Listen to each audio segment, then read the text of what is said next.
తెలిసిన విషయం ఏంటంటే, ప్రణయ్ అమృత కేసులో ఏ2 ఆనకి ఉరిశిక్ష పడింది.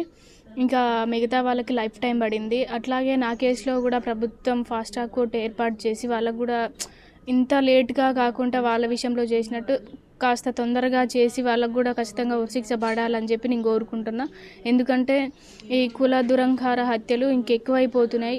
ఇలా చేసే వాళ్ళకి కూడా ఖచ్చితంగా శిక్షించాలి. ఎందుకంటే మళ్ళీ ఇలాంటివి రాకూడదు. బయట ఎలాంటివి అంటే బంటితోనే ఇక్కడ ఎండ్ అయిపోవాలి.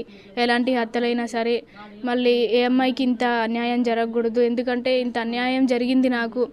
ఎంత పెయిన్ ఉందో నాకు అర్థమవుతుంది. ఏ అమ్మాయికి ఇలా జరగకూడదు అని చెప్పి, ఇలాంటి హత్యలు కాకూడదు అని చెప్పి వాళ్ళకి ఖచ్చితంగా ఫాస్ట్ ట్రాక్ ద్వారా నాకు బంటికి ఎలా జరిగిందో, బంటిని ఎలా అయితే చంపారో వాళ్ళకు కూడా అట్లానే చంపి ఉరిశిక్ష వేయాలి అని చెప్పి నేను కోరుకుంటున్నాను. తెలిసిన విషయం ఏంటంటే, ప్రణయ్ అమృత కేసులో ఏ2 ఆనకి ఉరిశిక్ష పడింది.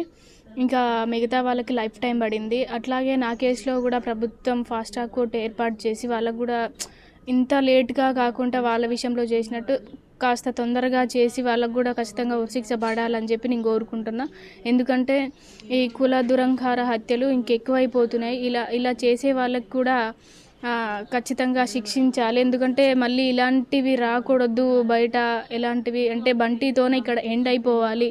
ఎలాంటి హత్యలైనా సరే మళ్ళీ ఏ అమ్మాయికి ఇంత అన్యాయం జరగకూడదు. ఎందుకంటే ఇంత అన్యాయం జరిగింది నాకు.